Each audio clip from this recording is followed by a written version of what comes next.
സ്നേഹനൊമ്പരത്തിൻ അവിരാമമാ നീയാണെല്ലാം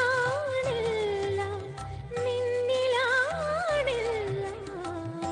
എന്നറിയുന്ന നിമിഷാർത്ഥം അപ്രമേയവാരിയാം സിന്ധുവിൽ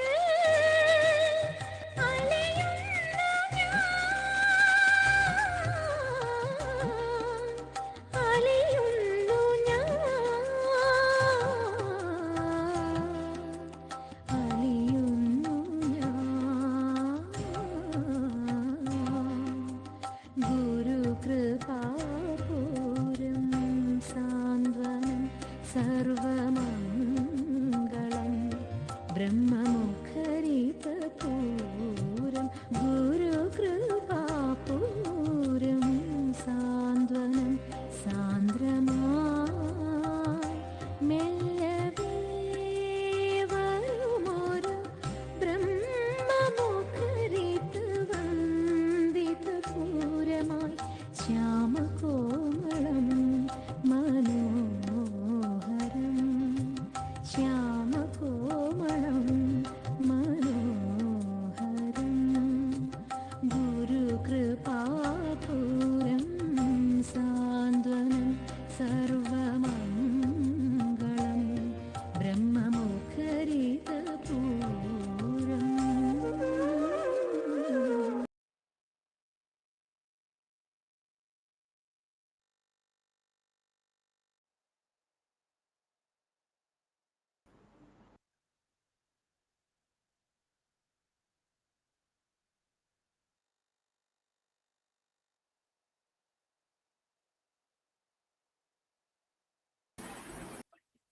സദ്ഗുരുവേ ശരണം. അനവധി ജന്മങ്ങളിൽ ത്യാഗജീവിതം നയിച്ച് കർമ്മവിധി ശുദ്ധമായി മനോനില തെളിഞ്ഞ് അറിവ് തെളിഞ്ഞ് ആത്മബോധം കൈവന്ന് സന്യാസത്തിന് യോഗ്യത പ്രാപിച്ച ജീവൻ അവസരം വരുമ്പോൾ സന്യാസിയായി തീരുകയാണ്. അങ്ങനെയുള്ള ജീവനെ തേടി സന്യാസം വരികയാണ്. 40ാം സന്യാസീക്ഷ വാർഷികത്തോടനുബന്ധിച്ച് നടന്നു വരുന്ന സത്സംഗത്തിന്റെ 9ാം ദിനമായ ഇന്ന് പ്രാർത്ഥനയോടെ ആരംഭിക്കാം. പ്രാർത്ഥനയ്ക്കായി ആദരണീയ ജനനി ശ്രീവന്ദിത ജ്ഞാന തപസ്വിയെ ക്ഷണിക്കുന്നു. സഗുരുവേ ശരണം. ഓം ശ്രീ കരുണാകര ഗുരു പരബ്രഹ്മണേ നമഃ. ഓം ശ്രീ കരുണാകര ഗുരു സത്യപ്രദായ നമഃ. ഓം ശ്രീ കരുണാകര ഗുരു അതീവ സത്യപ്രകാശായ നമഃ. ഓം ശ്രീ കരുണാകര ഗുരു അതീവ സത്യപ്രകാശായ നമഃ. ഓം ശ്രീ കരുണാകര ഗുരു അതീവ സത്യപ്രകാശായ നമഃ. എല്ലാവിധ ദേവപരമ്പരയും എല്ലാവിധ ദേവീ പരമ്പരയും എല്ലാവിധ ഋഷി പരമ്പരയും എല്ലാവിധ ഗുരു പരമ്പരയും സകലതും എന്റെ ഗുരുവിന്റെ പരമ്പരയും വന്ന് ലയിച്ചിട്ട് ഈ ഒരു സൗരയൂഥത്തിന്റെ കർമ്മശേഷി മൊത്തം ഗുരുവിൻ്റെതായെന്ന് ശക്തിപ്പെട്ട് സകലതിലും പ്രവർത്തിക്കട്ടെ എന്ന് ബ്രഹ്മത്തോട് അപേക്ഷിച്ചു പ്രാർത്ഥിക്കുന്നു. ഗുരുവേ ശരണം.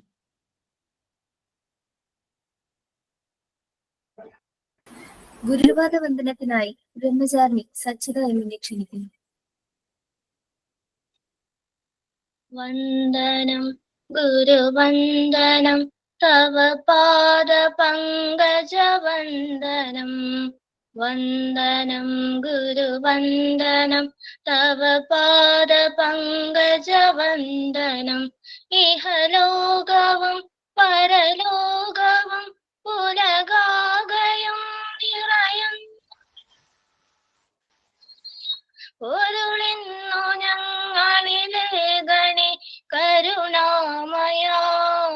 വന്ദനം ഗുരുവന്ദനം തവ പാദ പങ്കജ വന്ദനം. തവ പാദ പങ്കജ വന്ദനം. തവ പാദ പങ്കജ വന്ദനം. ഗുരുവാണി വായിക്കുന്നതിനായി ബ്രഹ്മചാരി മുക്തൻ ആറിനെ ക്ഷണിക്കുന്നു. സഗുരുശരണം. ഗുരുവാണി. യഥാർത്ഥ ഭക്തി വരുമ്പോൾ ഏത് പ്രവൃത്തി ചെയ്യുന്നതിനും മടിയുണ്ടായിരിക്കുകയില്ല. പ്രവൃത്തി ഭക്തിയുടെ കൂടെ നിൽക്കുന്ന ഒരു വിശേഷമാണ്. എത്ര പ്രവർത്തിച്ചാലും മടി വരികയില്ല. ആ സമയത്ത് പ്രവർത്തിക്കുന്നതിന് ഒരു പ്രത്യേക സുഖമുണ്ട്. പ്രവൃത്തി എടുത്ത് വിയർത്തു പോകുന്നത് കൊണ്ടാണിത്. അത് നല്ലതാണ്. പക്ഷെ കൂടെ ഏതെങ്കിലും വിധത്തിലുള്ള വികാരമോ ശോകമോ വന്നെന്നിരിക്കും. അവിടെ ശോകം വന്നുകൂടാ. വലിയ വിനയം കാണിക്കുകയും വേണം. അതിൽ കൂടി നമ്മുടെ കർമ്മഗതി അറ്റുപോകും. എല്ലാത്തിനോടും വലിയ സ്നേഹവും തോന്നും. യഥാർത്ഥ ഭക്തി ഉണ്ടായിക്കഴിയുമ്പോൾ സാവധാനമേ എഴുന്നേൽക്കൂ, സൗമ്യമായിട്ടേ പെരുമാറൂ. അതോടുകൂടി സാധാരണ അല്ലാത്ത അനവധി ബുദ്ധികൾ വികസിക്കും. വേണ്ടതെന്തെല്ലാമാണോ അതെല്ലാം ചെയ്യാൻ ഉതകുന്ന ബുദ്ധിയാണത്. കർമ്മം ചെയ്തു തീർക്കാത്തവന് എത്ര ജന്മം കഴിഞ്ഞാലും ആ കർമ്മത്തെ അഴിക്കുവാൻ കഴിയുകയില്ല. ഈശ്വര ശാപം പോലെ അത് പിന്തുടരുകയും ചെയ്യും. സഗുരേഷ് ശർമ്മ.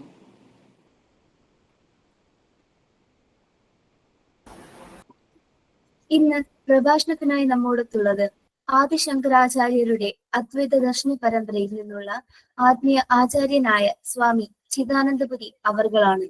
അദ്ദേഹം 1989 സന്യാസ ദീക്ഷ സ്വീകരിച്ചു. വേദാന്ത പഠന കേന്ദ്രമായി 1992 കോളത്തൂർ അദ്വൈതാശ്രമം സ്ഥാപിച്ചു.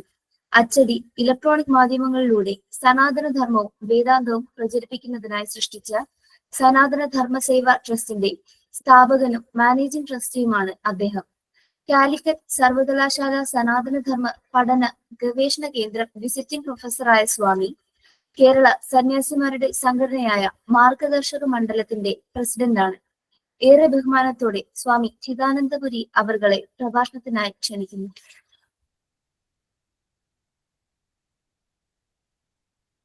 നമസ്കാരം. വാസ്തവത്തിൽ നമ്മൾ എങ്ങനെ ഈ ഒരു സന്യാസമാർഗത്തിലേക്ക് വന്നു, അഥവാ അതിനുള്ളൊരു പ്രേരണ എന്തായിരുന്നു എന്നുള്ളതിന് ഒരു ചുരുങ്ങിയ വാക്കിൽ മറുപടി പറയാൻ പറ്റില്ല. സ്വാഭാവികമായ ജീവിത വികാസം, സ്വാഭാവികമായ ജീവിത വീക്ഷണം എന്നേ പറയാൻ പറ്റൂ. എങ്കിലും ഇങ്ങനെ ചോദിച്ചപ്പോൾ ചില ചിന്തകൾ കടന്നു പോവുകയാണ്.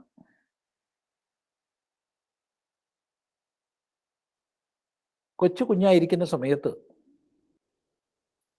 ഒരു 4 വയസ്സ് 4.5 വയസ്സൊക്കെ ഉള്ള പ്രായത്തിൽ വീട്ടിൽ അമ്മ എന്തെങ്കിലും ഒരു ചെറിയ ജോലി ചെയ്യാൻ പറഞ്ഞു വെച്ചാൽ, ആ ദോശയൊന്ന് നോക്കൂ, അല്ലെങ്കിൽ ആ വിറകിൻ്റെ കൊള്ളി ഒന്ന് എടുത്ത് വെക്കൂ, അല്ലെങ്കിൽ ആ പാത്രം ഒന്ന് ഇങ്ങോട്ട് എടുത്തു തരൂ, അങ്ങനെ എന്തെങ്കിലും ഒരു ജോലി, കൊച്ചു കുഞ്ഞിന് പറ്റുന്ന ജോലി പറഞ്ഞാൽ ചിലപ്പോൾ ഈ കുഞ്ഞ് എനിക്ക് വയ്യ എന്ന് പറയും.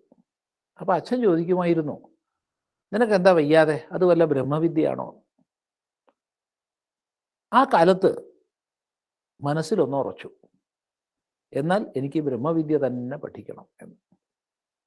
അത്ര പ്രയാസമുള്ളതാണെങ്കിൽ എളുപ്പമുള്ളത് ബാക്കിയുള്ളവർ പഠിച്ചോട്ടെ, ബ്രഹ്മവിദ്യ അത്രയും പ്രയാസമാണെങ്കിൽ എനിക്ക് ബ്രഹ്മവിദ്യ തന്നെ പഠിക്കണം. ഇതവിടെ ഉറച്ചു. പക്ഷെ പിന്നീട് സ്കൂളിൽ ചേർന്ന് മറ്റെല്ലാ കുട്ടികളെപ്പോലെയും വികൃതിയും ഒക്കെയായി പഠിക്കണ സമയത്ത് ബ്രഹ്മവിദ്യയും പോയി, ആ സങ്കല്പങ്ങളും പോയി, എല്ലാം പോയി. പക്ഷേ എന്നും സത്യത്തെക്കുറിച്ചുള്ള അന്വേഷണം, എങ്ങനെയാണ് ഈ പ്രപഞ്ച പ്രതിഭാസങ്ങളെല്ലാം സംഭവിക്കുന്നത്, അത് സൂര്യോദയമാകട്ടെ, ചന്ദ്രഗമനമാകട്ടെ, വെള്ളമൊഴുകുന്നതാകട്ടെ, വായു പ്രവഹിക്കുന്നതാവട്ടെ, എല്ലാം വലിയൊരു ചോദ്യം ഉള്ളിൽ ഉയർത്തിയിരുന്നു. ഇതിൻ്റെ എല്ലാം പിന്നിലുള്ള നിയമം എന്താണ്? അങ്ങനെ ഈ ചോദ്യങ്ങൾക്ക് ഉത്തരം കണ്ടെത്തണമെങ്കിൽ അതിന് ശാസ്ത്രീയങ്ങളായ പഠനങ്ങളാണ് എന്നുള്ള തിരിച്ചറിവുണ്ടാവുകയും വിവിധ പരീക്ഷണങ്ങളിലും മറ്റും വ്യാപരിക്കാൻ തുടങ്ങുകയും ചെയ്തു. ഏകദേശം 4ാം ക്ലാസ്സിൽ പഠിക്കുന്ന കാലത്തായിരിക്കും. വീട്ടിൽ തന്നെ ഒരു ലബോറട്ടറി ഒക്കെ ഉണ്ടാക്കി ആൽക്കലികളും ആസിഡുകളുമായിട്ടുള്ള പലതരം പരീക്ഷണങ്ങൾ, നിരീക്ഷണങ്ങൾ, ആ നിരീക്ഷണങ്ങൾ എഴുതി വെച്ച് ശാസ്ത്രലോകം എന്നൊരു പുസ്തകം തയ്യാറാക്കൽ, ഇതൊക്കെ തുടർന്ന് ഒരു 8ാം ക്ലാസ്സൊക്കെ ആകുമ്പോഴത്തേക്ക് അതൊക്കെ നിന്നു. സയൻസും ഇല്ല, പരീക്ഷണവും ഇല്ല.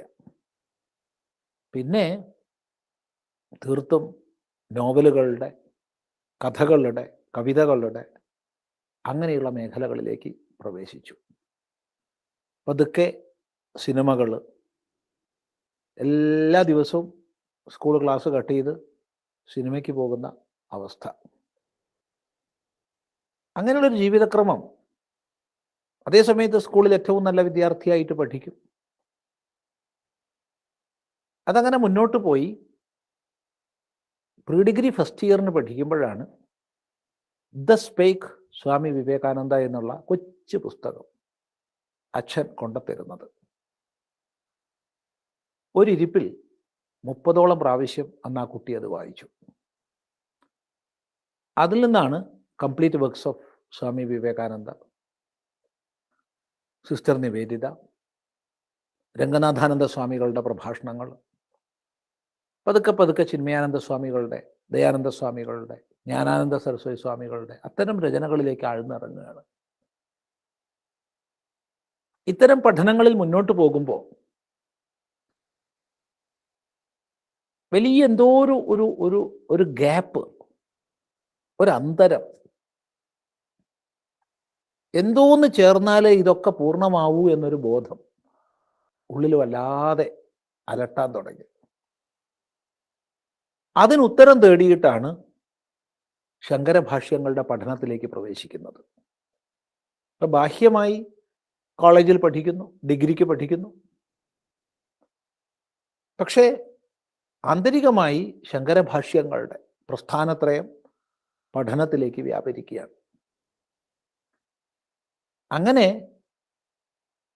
ഉപനിഷത് ഭാഷ്യങ്ങൾ ഏറെക്കുറെ പൂർത്തിയാക്കുന്ന സന്ദർഭത്തിലാണ് തൻ്റെ ജീവിതം സന്യാസത്തിൻ്റെ മാർഗത്തിലൂടെയാണെന്ന് ഉറപ്പിക്കുന്നത്. അങ്ങനെ അച്ഛനമ്മമാരോട് സമ്മതം ചോദിക്കുന്നു. അവർ സമ്മതം തരുന്നില്ല. പിന്നീടുള്ള ജീവിതം അവരെ അത് ബോധിപ്പിക്കാൻ വേണ്ടിയിട്ടാണ്. സന്യാസമല്ലാതെ മറ്റൊരു മാർഗത്തിൽ ഇവൻ ചരിക്കില്ല എന്ന് അവരെ ബോധിപ്പിക്കാൻ വേണ്ടിയുള്ള ത്യാഗപൂർണമായ ജീവിതമായിരുന്നു. ആ ഒരു ജീവിതം വാസ്തവത്തിൽ അവരെ ബോധിപ്പിക്കുന്നത് കൂടാതെ തനിക്കിത് എത്രമാത്രം സാധിക്കും എന്നുള്ള ഒരു പഠനം കൂടിയായിരുന്നു. അങ്ങനെയാണ് പിന്നീട് ഒരു 4 വർഷങ്ങൾക്ക് ശേഷം പരിവ്രജനത്തിലേക്ക് ഇറങ്ങുന്നതും. അങ്ങനെ ഭാരതത്തിൽ പലയിടങ്ങളിൽ തപസ്സും പരിവ്രജനവുമൊക്കെയായി സഞ്ചരിച്ച് ഹിമാലയത്തിലും മറ്റു പലയിടങ്ങളിലും അങ്ങനെ ചരിച്ച് ഗുജറാത്തിൽ മാധവാനന്ദ ആശ്രമത്തിൽ എത്തിച്ചേരുന്നത്. ഗുജറാത്തിൽ വളരെ പ്രസിദ്ധനായിരുന്ന വിദ്വത് വരിഷ്ഠനായിരുന്ന മാധവാനന്ദ സ്വാമികൾ, അദ്ദേഹം കേരളത്തിൽ നിന്ന് പോയ സന്യാസി ശ്രേഷ്ഠനാണ്. സ്വാമിജി സ്ഥാപിച്ച ആശ്രമം, സ്വാമിജിയുടെ സമാധിക്ക് ശേഷം നമ്മുടെ ഗുരുനാഥൻ സ്വാമി വിമലാനന്ദപുരി സ്വാമിജി ആയിരുന്നു കാര്യങ്ങൾ നടത്തിയിരുന്നത്. അങ്ങനെ അവിടെ എത്തിപ്പെട്ടു. പിന്നീട് സ്വാമിജിയിൽ നിന്ന് ആ സമ്പ്രദായത്തിൻ്റെ ഭാഗമായി ശ്രവണം ചെയ്തു. പിന്നീട് സ്വാമിജിയാണ് സന്യാസ ദീക്ഷ സംസ്കാരം ചെയ്യാൻ വേണ്ടിയിട്ട് കൈലാസാശ്രമത്തിലേക്ക് പറഞ്ഞയക്കുന്നത്. അങ്ങനെ 1989 ശിവരാത്രി നാളിൽ കൈലാസാശ്രമത്തിൽ നിന്ന് ദീക്ഷ സ്വീകരിച്ചു. അതാണ് സന്യാസ സംസ്കാരം സ്വീകരിച്ച ആ ഒരവസ്ഥയിലേക്ക് എത്തിച്ച പടികളെ ഓർമ്മിക്കുകയാണെങ്കിൽ. അതേ സമയത്ത് ഇവിടെ വളരെ എടുത്തു പറയാൻ തോന്നുന്ന ഒരു വിഷയം, ദീക്ഷ സ്വീകരിക്കുന്നതിന് മുമ്പ് തന്നെ നമ്മൾ കാഷായ വസ്ത്രം ധരിക്കേണ്ടായിട്ടുണ്ട്. അത് ഈ പരിവ്രജന കാലത്ത് ഗോകർണത്ത് എത്തിപ്പെട്ടപ്പോൾ അവിടെ സർവജ്ഞയായിരുന്ന ഒരമ്മ ഗുഹയിൽ തപസ്സനുഷ്ഠിച്ച് കഴിഞ്ഞിരുന്നു. ആ അമ്മയുടെ ഓരോ വാക്കും നമുക്ക് മനസ്സിലാവണമെങ്കിലോ വ്യാഖ്യാനിക്കണമെങ്കിലോ അനേകം ഉപനിഷത്തുക്കളുടെ തന്നെ സഹായം ആവശ്യമുണ്ട്. അന്ന് അമ്മയ്ക്കൊരു 90 വയസ്സിന് മുകളിൽ എന്തായാലും പ്രായമുണ്ട്. കേരളത്തിൽ നിന്ന് 30കളിൽ പോയി ഗുഹയിൽ തപസ് അനുഷ്ഠിക്കാൻ ആരംഭിച്ചതാണ്. അങ്ങനെ ആ അമ്മയുടെ സംബന്ധമുണ്ടായപ്പോൾ ആ അമ്മയാണ് ചോദിക്കണത്, നീ തെണ്ടിയല്ലടാ എന്ന്. അതേ പറഞ്ഞു. തെണ്ടി വെള്ള വസ്ത്രം ധരിച്ചു തെണ്ടാൻ പാടില്ല, കാവിയാക്കണം. അപ്പം നമ്മൾ സംശയം ചോദിച്ചു, സന്യസിക്കാതെ കാവി വസ്ത്രം ധരിക്കാൻ പാടുണ്ടോ? അപ്പം പറഞ്ഞു, നീ കാവി മണ്ണ് മുക്കണ്ട, കാവി കളറ് മുക്കിക്കോളൂ എന്ന്. അങ്ങനെയാണ് ഗോകർണത്ത് വെച്ച് ഈ പരിവ്രജന കാലത്ത് കാവി കളറ് ഉപയോഗിക്കാൻ തുടങ്ങിയത്. പിന്നീട് അങ്ങനെ സഞ്ചരിച്ച് പല മഹാത്മാക്കളെ കാണാനും പല ഉപദേശങ്ങൾ നേടാനും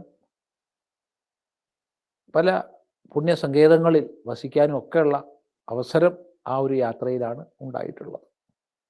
അതിൻ്റെ പര്യവസാനമായിട്ടാണ് പിന്നീട് ഈ കൈലാസാശ്രമത്തിൽ നിന്ന് ദീക്ഷ സ്വീകരിക്കുന്ന അവസ്ഥാവിശേഷം വന്നത്. ആത്മീയ യാത്രയിൽ പ്രധാനപ്പെട്ട ഗുരുക്കന്മാരിൽ നിന്ന് ലഭിച്ച ഉപദേശങ്ങൾ അഥവാ സമാജവുമായി പങ്കുവയ്ക്കാൻ കഴിയുന്ന തരം ചില ആശയങ്ങൾ ഓർമ്മിക്കുകയാണെങ്കിൽ ഒട്ടനവധി പറയാനുണ്ട്. മൃഡാനന്ദ സ്വാമികളുടെ സ്നേഹവാത്സല്യങ്ങൾ,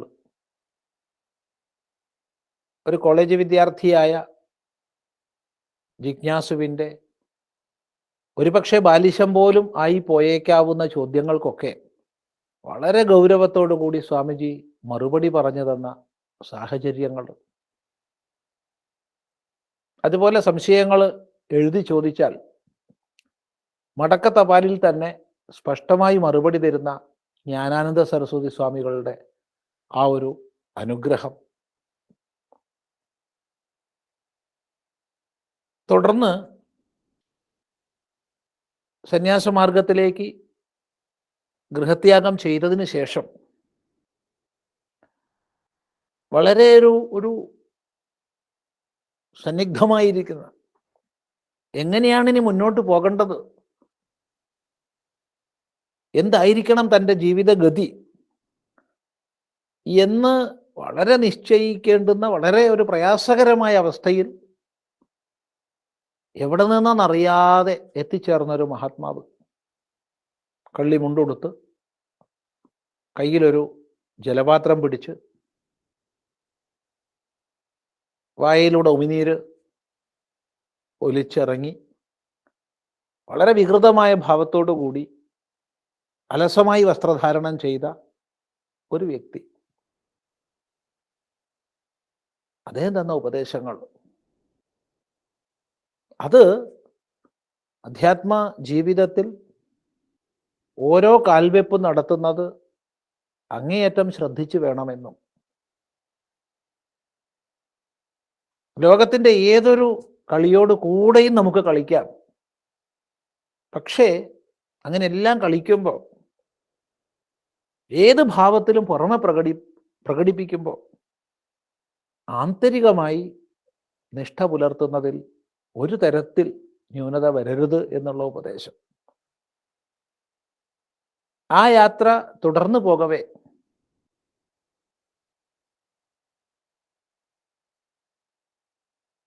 സാധനയിൽ യാതൊരു വിട്ടുവീഴ്ചയുമില്ലാതെ സത്യാന്വേഷണത്തിൽ മുന്നോട്ട് പോകേണ്ടുന്ന വിധാനങ്ങളെക്കുറിച്ച് മൂകാംബികയിൽ നിന്ന് ശങ്കരാനന്ദ സ്വാമികളും ആചാര്യതീർത്ഥസ്വാമികളും നൽകിയ ഉപദേശങ്ങൾ, തുടർന്ന് മുന്നോട്ടുള്ള ഗതിയിൽ സകല ജന്തുക്കളെയും, പട്ടിയെയും പൂച്ചയെയും പാമ്പിനെയും, പാമ്പെന്ന് പറഞ്ഞാൽ ഉഗ്രവിഷമുള്ള മൂർഖൻ പാമ്പുകൾ, എല്ലാവരെയും തൻ്റെ മക്കളായി കണ്ട് എല്ലാത്തിനോടും കൂടെ ചേർന്ന് എല്ലാത്തിനെയും ഒരുപോലെ സ്നേഹിക്കുന്ന ഗോകർണത്ത് ഗുഹാവാസിയായ അമ്മ, ആ അമ്മ നൽകിയ, പ്രവർത്തനത്തിലൂടെ നൽകിയ ഉപദേശങ്ങൾ അങ്ങനെ എണ്ണി പറയാൻ ഒട്ടനവധിയുണ്ട്.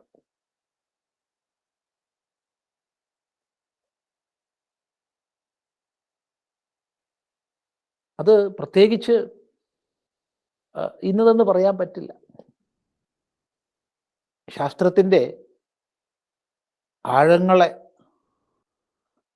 ഉപദേശിക്കുന്ന സന്ദർഭത്തിലും ലോകവ്യവഹാരത്തിൽ തീർത്തും വ്യവഹാര രീതി അവലംബിക്കണമെന്നുള്ള, അതിലൂടെ മാത്രമേ സമാജത്തിന് നമുക്ക് എന്തെങ്കിലും പ്രയോജനം നൽകാൻ കഴിയൂ എന്നുള്ള സ്വാമിജിയുടെ ഉപദേശങ്ങൾ ഇങ്ങനെ പറയുന്ന സമയത്ത് ഒട്ടനവധിയുണ്ട്. അത് നമുക്ക് ചുരുക്കി പറയാൻ കഴിയില്ല. പക്ഷേ ഒരു സാധകന്റെ സഞ്ചാരത്തിൽ ഇത്തരം ഹൃദയത്തിൽ നിന്ന് വരുന്ന, ആവർത്തിക്കട്ടെ, ഹൃദയത്തിൽ നിന്ന് വരുന്ന, അതായത് മസ്തിഷ്കത്തിൽ നിന്ന് വരുന്നതല്ല, പുസ്തകം പഠിച്ച് ഉപദേശം തയ്യാറാക്കി പ്രസംഗിക്കുന്ന മസ്തിഷ്കത്തിൽ നിന്ന് വരുന്ന വ്യാപാരമല്ല, ജീവിത അനുഭവങ്ങളിലൂടെ ഹൃദയത്തിൽ നിന്ന് വരുന്ന ഉപദേശങ്ങളാണ് ഒരു സാധകന്റെ ഉള്ളിലേക്ക് പ്രവേശിക്കുക. അത്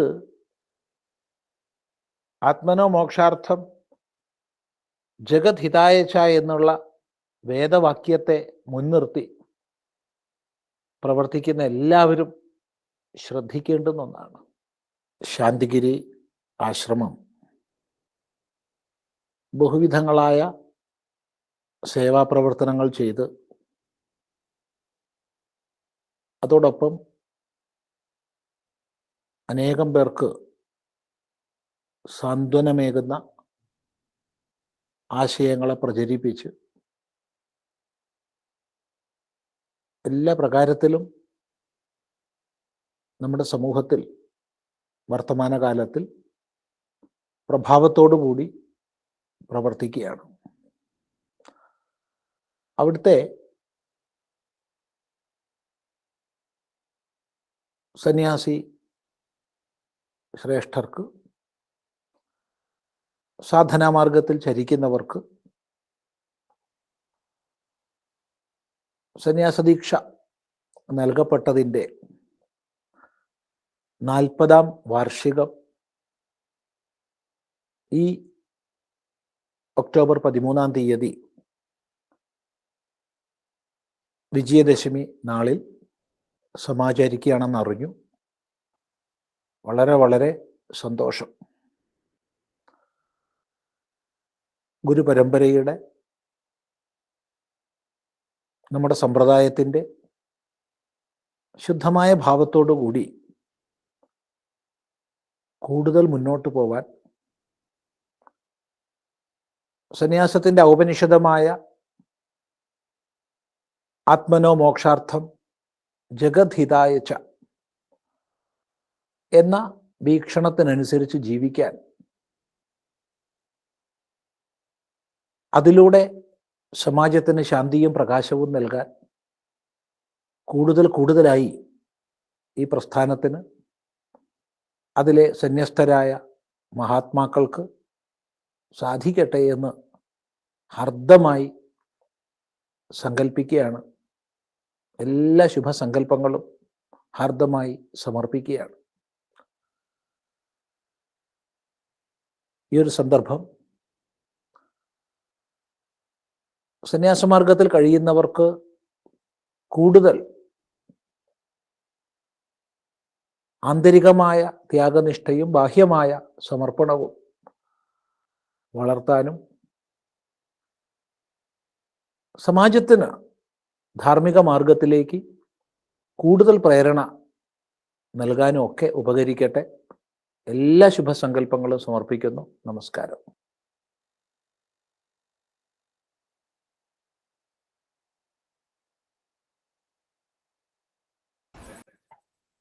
1984 സന്യാസ ദീക്ഷ സ്വീകരിച്ച് സന്യാസ സംഘത്തിലെ അംഗങ്ങളുടെ നാൾവഴികളെ പറ്റി നമ്മോട് പങ്കുവയ്ക്കുന്നതിനായി ശാന്തിഗിരി ആത്മവിദ്യാലയം പ്രിൻസിപ്പൽ മെന്ററായ ഡോക്ടർ GR കിരൺ അവരെ ക്ഷണിക്കുന്നു.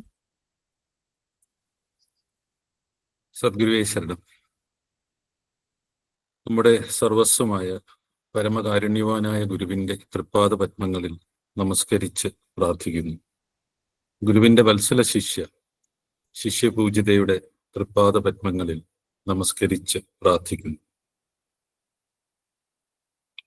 ആശ്രമം പ്രസിഡന്റ് സർവാദരണീയ സ്വാമി ചൈതന്യ ജ്ഞാന തപസ്വി, ആശ്രമം ജനറൽ സെക്രട്ടറി സർവാദരണീയ സ്വാമി ഗുരുരത്നം ജ്ഞാന തപസ്വി, എത്രയും ബഹുമാനപ്പെട്ട ആദരണീയ സ്വാമി ചിദാനന്ദപുരി മഠാധിപതി അദ്വൈതാശ്രമം കുളത്തൂർ, ആദരണീയ ജനനി ശ്രീവന്ദിത ജ്ഞാന തപസ്വിനി, മറ്റ് സർവാദരണീയ സമാദരണീയ ആദരണീയ സന്യാസി സന്യാസിനിമാർ, ബ്രഹ്മചാരിണി സച്ചിദായം, ബ്രഹ്മചാരി മുക്തൻ ആർ, ബ്രഹ്മചാരിണി നല്ലമുദ്ര SS, ബ്രഹ്മചാരിണിമാരെ, ശ്രീവാസ് A, ശാന്തിഗിരി ആശ്രമം രക്ഷകർത്ത സമിതി അംഗങ്ങൾ ഉൾപ്പെടെ ഉള്ള ആത്മബന്ധുക്കളെ സാദര പ്രണാമം. ആദരണീയ സ്വാമി ചിദാനന്ദപുരി പറഞ്ഞ പല കാര്യങ്ങൾ കേട്ടപ്പോൾ, ഒന്ന്, അദ്ദേഹം ആധ്യാത്മിക ജീവിതത്തിലെ സൂക്ഷിപ്പിനെ കുറിച്ച് സംസാരിച്ചു.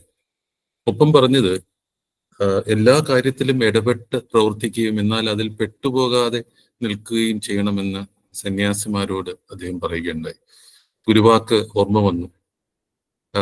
എല്ലാത്തിലും ഒട്ടുകയും എന്നാൽ ഒട്ടിപ്പിടിക്കാതിരിക്കുന്നതുമാണ് സന്യാസി എന്ന് ഗുരു പറഞ്ഞത് ഓർമ്മ വന്നു.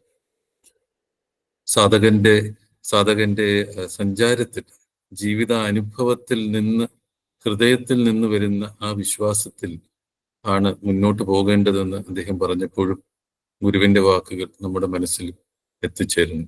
അനുഭവത്തിന്റെ ആ വശത്തിൽ കൂടിയാണ് നമ്മളുടെ സഞ്ചാരം എന്നുള്ളതും ഈ അവസരത്തിൽ ഗുരുവിനെ ഓർത്തുകൊണ്ട് പറയുവാൻ ഞാൻ ആഗ്രഹിക്കുന്നു. മഹാഗുരുവിന്റെ 40 വർഷം മുമ്പ് സന്യാസ ദീക്ഷ സ്വീകരിച്ച സന്യാസിനിമാരുടെ അനുഭവ ജീവിതത്തിൽ കൂടി നമ്മൾ നടത്തുന്ന യാത്ര ഇന്ന് 2 സന്യാസിനിമാരെ കൂടി നമുക്ക് പരിചയപ്പെടാം. കോട്ടയം പാല സ്വദേശിയായിരുന്ന കുഞ്ഞുറ്റൂൻ കല്യാണി ദമ്പതികളുടെ 9 മക്കളിൽ 3ാമത്തെ മകളായിരുന്നു ചന്ദ്രിക. 1981 കാലഘട്ടത്തിലാണ് ചന്ദ്രിക തന്റെ പിതാവിനോടൊപ്പം ശാന്തിഗിരി ആശ്രമത്തിൽ എത്തിച്ചേരുന്നത്. കോട്ടയത്തെ കോൺവെന്റ് സ്കൂളിൽ പഠിച്ചിരുന്നത് കൊണ്ട് കന്യാസ്ത്രീയാകണമെന്ന ആഗ്രഹം വളരെ ചെറുതിലെ ചന്ദ്രികയ്ക്കുണ്ടായിരുന്നു. ഇതുകൂടാതെ പെൺകുട്ടിയുടെ ജാതകം നോക്കിയ ജ്യോത്സ്യൻ 28 വയസ്സ് വരെ ഈ പെൺകുട്ടിക്ക് ആയുസ് ഉണ്ടാവുകയുള്ളൂ എന്ന് പ്രവചിച്ചിരുന്നു. ഇതുകൂടി അറിഞ്ഞപ്പോൾ തനിക്കൊരു കുടുംബജീവിതം വേണ്ട എന്ന് തീർത്തും ആ പെൺകുട്ടി തന്റെ മാതാപിതാക്കളെ അറിയിച്ചു. പക്ഷെ മകളെ ഒരു ക്രിസ്ത്യൻ കോൺവെന്റിൽ നിർത്തുന്നതിനോട് രക്ഷകർത്താക്കൾക്ക് താല്പര്യമില്ലായിരുന്നു. ആ ഇടയ്ക്കാണ് തിരുവനന്തപുരത്ത് ഒരു ആശ്രമമുള്ള കാര്യം അവർ അറിയാൻ ഇടയായത്.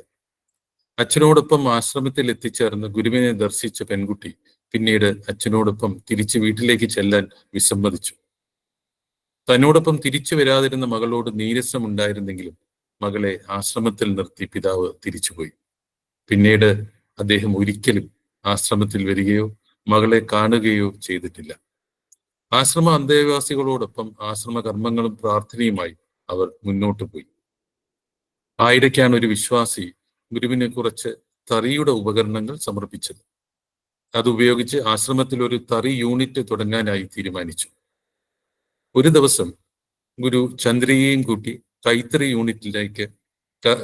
യൂണിറ്റിനായി താൽക്കാലികമായ ഒരുക്കിയ ഇടത്തെത്തി. ഗുരു പറഞ്ഞു, നീ നെയ്യാൻ പഠിക്കണം. ഇപ്പോൾ നീ ഇതൊക്കെ പഠിച്ചിട്ട് ചെയ്യണം. നാളെ ഇതൊക്കെ ചെയ്യാൻ ഇവിടെ ആൾ വരും. അന്ന് നീ ഇതിന്റെ ഉത്തരവാദിത്ത സ്വഭാവത്തിൽ നിന്ന് അവരെ കൊണ്ട് ചെയ്യിപ്പിച്ചാൽ മതി. ഗുരു തന്നെ വസ്ത്രങ്ങൾ നെയ്യേണ്ടത് എങ്ങനെയെന്ന് ചന്ദ്രികയ്ക്ക് ചെയ്ത് കാണിച്ച് പഠിപ്പിച്ച് കൊടുത്തു. ആശ്രമത്തിൽ ഗുരുവിന്റെ സ്നേഹവാത്സല്യങ്ങൾ അനുഭവിച്ചു വളർന്ന പെൺകുട്ടി 3 വർഷത്തിന് ശേഷം ഗുരുവിൽ നിന്ന് സന്യാസ ദീക്ഷ സ്വീകരിച്ച് ജനനി പ്രജ്ഞാജ്ഞാന തപസ്വിനിയായി. ജനനിക്ക് 28 വയസ്സ് പ്രായമായപ്പോൾ ടൈഫോയിഡ് ബാധിച്ച് കിടപ്പിലായി. ഭസ്മവും തീർത്ഥവും ഗുരുനിർദ്ദേശപ്രകാരമുള്ള മരുന്നുകളും നൽകിപ്പോന്നു. അസുഖം മൂർച്ഛിച്ചപ്പോൾ ജന്നിയെ ആശുപത്രിയിലേക്ക് മാറ്റുവാനായി അന്നത്തെ ആശ്രമം അധികാരികൾ ഗുരുവിനോട് ചോദിച്ചെങ്കിലും ആശ്രമത്തിൽ നിന്ന് ജന്നിയെ പുറത്തു കൊണ്ടുപോകരുത് എന്ന് ഗുരു അറിയിച്ചു. അസുഖം മൂർച്ഛിച്ച ഒരു ദിവസം ജന്നിക്ക് ബോധം നഷ്ടപ്പെട്ടു. ജീവൻ ശരീരം വിട്ടുപോയതായി മറ്റുള്ളവർക്ക് തോന്നി. അവർ ഓടി ഗുരുവിന്റെ അടുത്തെത്തി വിവരം അറിയിച്ചു. ഗുരു എല്ലാവരോടുമായി ശക്തിയായി പ്രാർത്ഥിക്കാൻ പറഞ്ഞു. ഈ സമയത്ത് തൻ്റെ ശരീരത്തിനകത്ത് നിന്ന് ഒരു വെള്ളപ്രാവ് ഉയർന്ന ആകാശത്തേക്ക് പറന്നു പോകുന്ന ഒരു അനുഭവം ജനനിക്കുണ്ടായി. പക്ഷേ ആകാശത്തിൽ നിന്ന് ഗുരു 2 കൈകളും കാണിച്ച് അതിനെ താഴേക്ക് തന്നെ പറഞ്ഞു വിട്ടു. ആ പക്ഷി വീണ്ടും തിരിച്ച് ശരീരത്തിനകത്ത് വന്ന് ചേർന്നു. ഈ സമയത്ത് ജന്നി പതിയെ ബോധാവസ്ഥയിലേക്ക് വന്നു. ശരീരത്തിൽ നിന്നും വിട്ടുപോയ തന്റെ ജീവനെ ഗുരു വീണ്ടും തിരിച്ചു നൽകുകയായിരുന്നുവെന്ന് ജന്നി തിരിച്ചറിഞ്ഞു. ഗുരുവിന്റെ കാരുണ്യം കൊണ്ട് ആരോഗ്യം വീണ്ടെടുത്ത ജനനി ആശ്രമത്തിലെ വിവിധ കർമ്മരംഗങ്ങളിൽ ഊർജ്ജസ്വലമായി പ്രവർത്തിച്ചു വരുന്നു. സർവാദരണീയ ജന്നി പ്രജ്ഞാജ്ഞാന തപസ്വിനിക്ക് ഗുരുവിന്റെ എല്ലാ കൃപാകടാക്ഷങ്ങളും ലഭിക്കട്ടെ എന്ന് ആത്മാർത്ഥമായി പ്രാർത്ഥിക്കുന്നു.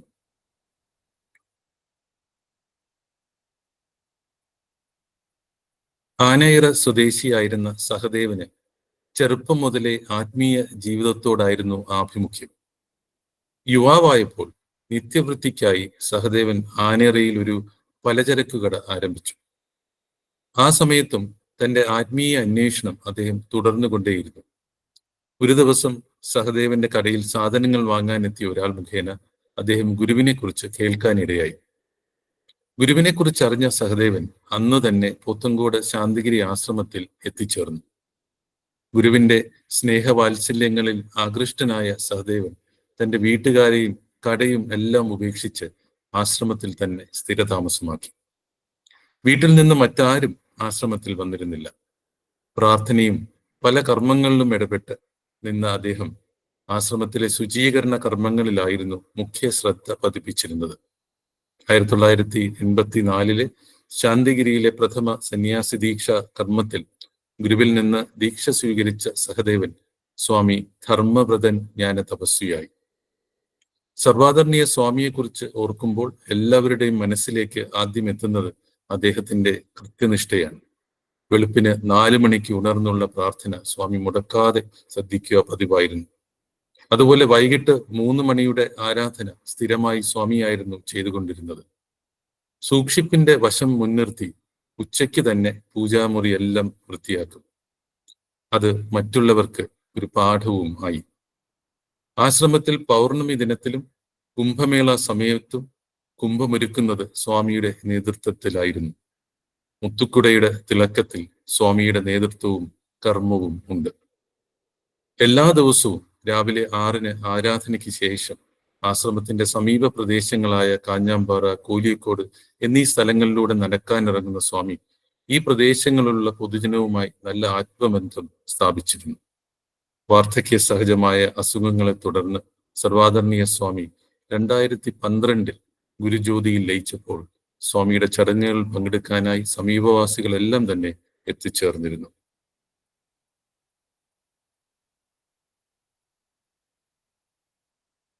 ഗുരുവിന്റെ ജീവിതത്തിലെ ചില ധന്യ മുഹൂർത്തങ്ങൾ ഓർത്തിണക്കുന്ന നമ്മുടെ ഒരു പുസ്തകമാണ് പൂവും മുള്ളും. പൂവും മുള്ളിലെ ഒരു ചെറിയ ഖണ്ഡിക മാത്രം ഞാൻ ഇന്ന് വായിക്കുവാൻ ആഗ്രഹിക്കുന്നു. ഗുരുവിനോട് പ്രാർത്ഥിച്ചുകൊണ്ട് ഞാനത് വായിക്കുന്നു. കാരുണ്യ കർമ്മി. ഗുരു ശിവഗിരിയിൽ രാപ്പകലില്ലാതെ കഷ്ടപ്പെട്ടു. ശിവഗിരിയുടെ അടുക്കളയിൽ ആ ശരീരം ഹോമിക്കപ്പെട്ടു. സമാധിയിൽ പൂജ ചെയ്യണം. എല്ലാവർക്കും എല്ലാ നേരവും ആഹാരം പാചകം ചെയ്തു കൊടുക്കണം. ആരെല്ലാം എന്തെല്ലാം ജോലി ഏൽപ്പിച്ചാലും ഗുരു അത് സന്തോഷപൂർവ്വം ഏറ്റെടുക്കും.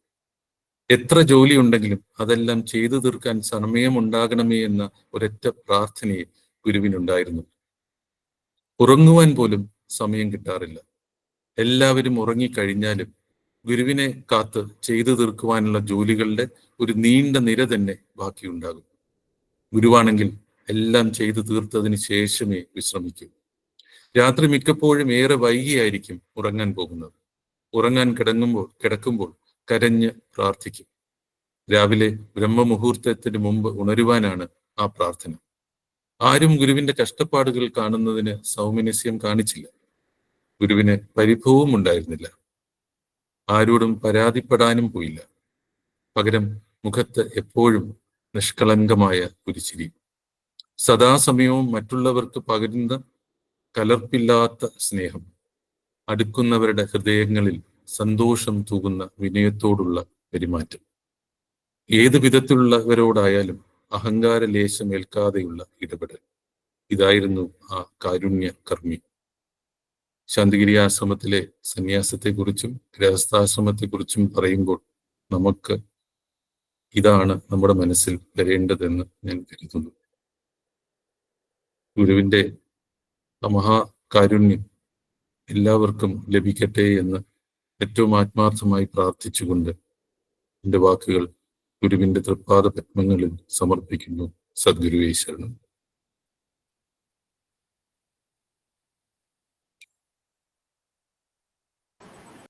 ഈ സത്സംഗത്തിൽ കൃതജ്ഞത രേഖപ്പെടുത്തുന്നതിനായി ശ്രീ ശ്രീവാസെ അവർകളെ ക്ഷണിക്കുന്നു. സദ്ഗുരുവേ ശരണം. കിരൺ ഡോക്ടർ കേൾക്കാവോ? കേൾക്കാം സാർ, കേൾക്കാം. സദ്ഗുരുവേ ശരണം. നമ്മുടെ സർവസ്വമായ ഗുരുവെ പ്രാർത്ഥിച്ചുകൊണ്ട് അഭിവന്യ ശിഷ്യപൂജിത അമൃതജ്ഞാന തപസ്വിയെ വന്ദിച്ചുകൊണ്ട് ഇന്നത്തെ 9ാം ദിവസത്തെ സന്യാസ ദീക്ഷാ വാർഷികത്തിന്റെ സത്സംഗത്തിൽ സന്നിഹിതരായിരിക്കുന്ന ആശ്രമം പ്രസിഡന്റ് സ്വാമി, ജനറൽ സെക്രട്ടറി സ്വാമി,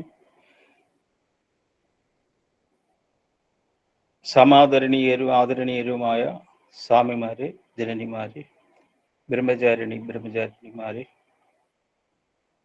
സ്നേഹം നിറഞ്ഞ ആത്മബന്ധുക്കളെ, നമ്മൾ ഇത്രയും ദിവസങ്ങളും ഇതിനു മുൻപ് ആത്മവിദ്യാലയത്തിന്റെ ക്ലാസ്സുകളും കേൾക്കുമ്പോൾ സ്വയം നമുക്ക് തന്നെ ഒരു വിമലീകരണം, ശുദ്ധീകരണം നടക്കുകയായിരുന്നു. നമ്മൾ ഒരുപാട് അനുഭവങ്ങൾ ഇങ്ങനെ നമുക്ക് പങ്കുവെച്ചതൊക്കെ മനസ്സിലാക്കാനും സാധിച്ചു. അങ്ങനെ നിൽക്കുന്ന ഒരു വലിയ സന്ദർഭത്തിലാണ്, ഫുൾ ബ്ലൂമിംഗ് ആയിട്ട് നിൽക്കുന്ന ഒരു സന്ദർഭത്തിലാണ് ഇന്നത്തെ യോഗം നടക്കുന്നത്. ഗുരുവിൻ്റെ വളരെ സവിശേഷമായ ഒരു ഗുരുവാണിയിൽ നിങ്ങൾക്ക് ചിലപ്പോൾ കർമ്മശേഷി കുറവായിരിക്കാം, എങ്കിലും അത് ചെയ്യുന്നവരോട് ചേർന്ന് നിന്ന് നിങ്ങൾ പ്രാർത്ഥിക്കുക എന്ന് പറയാറ്. ആ രീതിയിലൊക്കെ നമുക്കൊക്കെ എല്ലാ കാര്യത്തിലും പങ്കെടുക്കാൻ ഗുരു വളരെ ലളിതമായ ഉപദേശങ്ങൾ വരെ തന്നിട്ടുണ്ട്. കർമ്മശേഷിക്കനുസരിച്ച് ചെയ്തെടുക്കാൻ പറ്റും. അങ്ങനെയുള്ളൊരു മഹാപ്രസ്ഥാനത്തിൽ വന്ന് നമ്മൾ ചേരുമ്പോൾ നമ്മൾ അറിഞ്ഞിരുന്നില്ല ഇതിൻ്റെ മഹാവലിപ്പം. അപ്പോൾ ഞാൻ ഇന്ന് എൻ്റെ കൃതജ്ഞത പ്രകാശിപ്പിക്കുക എന്ന കർമ്മത്തിലോട്ട് കടക്കുകയാണ്. നമ്മുടെ ആശ്രമത്തിൻ്റെ ഈ സത്സംഗത്തിൽ സന്നിഹിതരായിരിക്കുന്ന സർവാദരണീയ ചൈതന്യജ്ഞാന തപസ്വി, സർവാദരണീയ ഗുരുരത്നജ്ഞാന തപസ്വി എന്നിവർക്ക് ഗുരുനാമത്തിൽ കൃതജ്ഞത അർപ്പിക്കുന്നു. ഇന്നത്തെ ഈ സത്സംഗത്തിൽ സന്നിഹിതരായിരിക്കുന്ന സർവാദരണീയരും സമാദരണീയരും ആദരണീയരുമായ സന്യാസിമാരെ, ബ്രഹ്മചാരിണിമാരെ, അവർക്കൊക്കെ അവരെയും ഈ യോഗത്തിൽ, ഈ സത്സംഗത്തിലേക്ക് പങ്കെടുക്കുന്നതിലും ഗുരുവിൻ്റെ എല്ലാ കാരുണ്യവും അവർക്കുണ്ടാകട്ടെ എന്ന് പ്രാർത്ഥിച്ചുകൊണ്ട് കൃതജ്ഞത അർപ്പിക്കുന്നു. നമുക്ക് ഇന്നത്തെ സത്സംഗത്തിൽ വളരെ പ്രധാനപ്പെട്ട, അതും പലരും ഇപ്പോൾ സൂചിപ്പിച്ചു, അതുപോലെ തന്നെ ചിദാനന്ദപുരി സ്വാമിയുടെ കാര്യം പറയുമ്പോൾ അദ്ദേഹം നമ്മുടെ ഗുരു പഠിപ്പിച്ച പല കാര്യങ്ങളിലും താതാത്മ്യം പ്രാപിക്കുന്ന രീതിയിലാണ്. നമുക്ക് പാണ്ഡിത്യം കൊണ്ടല്ല, അത് പ്രവൃത്തി കൊണ്ടാണ് സ്വായത്തമാക്കേണ്ടതെന്നും വളരെ ചെറുപ്പത്തിൽ തന്നെ ഈ സന്യാസത്തിലോട്ട് ആഗ്രഹിച്ചിറങ്ങുകയും അത് ഏതൊക്കെ രീതിയിൽ അദ്ദേഹത്തിൻ്റെ യാത്ര ഉണ്ടായെന്നും ഒക്കെ വിശദീകരിക്കുകയുണ്ട്. സ്വാമിക്ക് ഗുരുനാമത്തിൽ കൃതജ്ഞത അർപ്പിക്കുന്നു. അതേപോലെ തന്നെ ഇന്നത്തെ യോഗത്തിൻ്റെ പ്രാർത്ഥന ആദരണീയ ജനനി ശ്രീവന്ദിത ജ്ഞാന തപസ്വിനി ജനനിക്ക് ഗുരുനാമത്തിൽ കൃതജ്ഞത അർപ്പിക്കുന്നു. ഗുരുവന്ദനം ബ്രഹ്മചാരി സച്ചിദയം, ബ്രഹ്മചാരിണി സച്ചിതയ്ക്ക് കൃതജ്ഞത ഗുരുനാമത്തിൽ അർപ്പിക്കുന്നു. ഇന്നത്തെ ഗുരുവാണി വായിച്ചത് ബ്രഹ്മചാരി മുക്തൻ ആറാണ്. ബ്രഹ്മചാരിക്ക് ഗുരുനാമത്തിൽ കൃതജ്ഞത അർപ്പിക്കുന്നു. പിന്നെ നമ്മളെ ഈ യോഗങ്ങളിലും ആത്മീയ വിദ്യാലയത്തിന്റെ എല്ലാ പരിപാടികളിലും നമ്മളെ കൂട്ടിക്കൊണ്ടുപോകുന്ന, ഏറെ വളരെ ശ്രദ്ധയോടെ പഠിച്ച കാര്യങ്ങൾ പ്രസന്റ് ചെയ്യുന്ന ഡോക്ടർ കിരൺ അവറുകൾക്ക് ഗുരുനാമത്തിൽ നമ്മുടെ രക്ഷകർത്തൃ സമിതിയുടെയും ആശ്രമത്തിൻ്റെയും പേരിൽ കൃതജ്ഞത അർപ്പിക്കുന്നു. പിന്നീട് ഈ യോഗത്തിൻ്റെ കോമ്പയറിംഗ് നടത്തിയത് ബ്രഹ്മചാരിണി ജ്ഞാനപ്രിയയാണ്. ജ്ഞാനപ്രിയയ്ക്കും ഗുരുനാമത്തിൽ കൃതജ്ഞത അർപ്പിക്കുന്നു. അതിൽ ഏറ്റവും സവിശേഷമായി ഇന്നത്തെ യോഗത്തിൽ പങ്കെടുത്ത എല്ലാ ആത്മബന്ധുക്കൾക്കും, അതുപോലെ ആശ്രമത്തിൻ്റെ മറ്റ് ബന്ധുക്കൾക്കും, പങ്കെടുക്കാൻ ഭാഗ്യം ലഭിച്ച ആളുകൾക്കും ഗുരുനാമത്തിൽ കൃതജ്ഞത രേഖപ്പെടുത്തുന്നു. സദ്ഗുരുവേശ്വർ. പ്രാർത്ഥനയോടെ ഈ സത്സംഗം ഗുരു തൃപാദങ്ങളിൽ സമർപ്പിക്കാം. പ്രാർത്ഥനയ്ക്കായി ആദരണീയ ജനനി ശ്രീ വന്ദന തപസ്വിനെ ക്ഷണിക്കുന്നു. സഗുരുവേശ്വരണം. ഓം ശ്രീ കരുണാകര ഗുരു പരബ്രഹ്മണേ നമഃ. ഓം ശ്രീ കരുണാകര ഗുരു സത്യപ്രദായ നമഃ. ഓം ശ്രീ കരുണാകര ഗുരു അതീവ സത്യപ്രകാശായ നമഃ. ഓം ശ്രീ കരുണാകര ഗുരു അതീവ സത്യപ്രകാശായ നമഃ. ഓം ശ്രീ കരുണാകര ഗുരു അതീവ സത്യപ്രകാശായ നമഃ. എല്ലാവിധ ദേവപരമ്പരയും, എല്ലാവിധ ദേവീ പരമ്പരയും, എല്ലാവിധ ഋഷി പരമ്പരയും, എല്ലാവിധ ഗുരുപരമ്പരയും സകലതും എന്റെ ഗുരുവിന്റെ പരമ്പരയെ വന്ന് ലയിച്ചിട്ട് ഈ ഒരു സൗരയുഗത്തിന്റെ കർമ്മശേഷി മൊത്തം ഗുരുവിൻ്റെതായി എന്ന് ശക്തിപ്പെട്ട് സകലതിലും പ്രവർത്തിക്കട്ടെ എന്ന് ബ്രഹ്മത്തോട് അപേക്ഷിച്ച് പ്രാർത്ഥിക്കുന്നു. സഗുരുവേശ്വർ.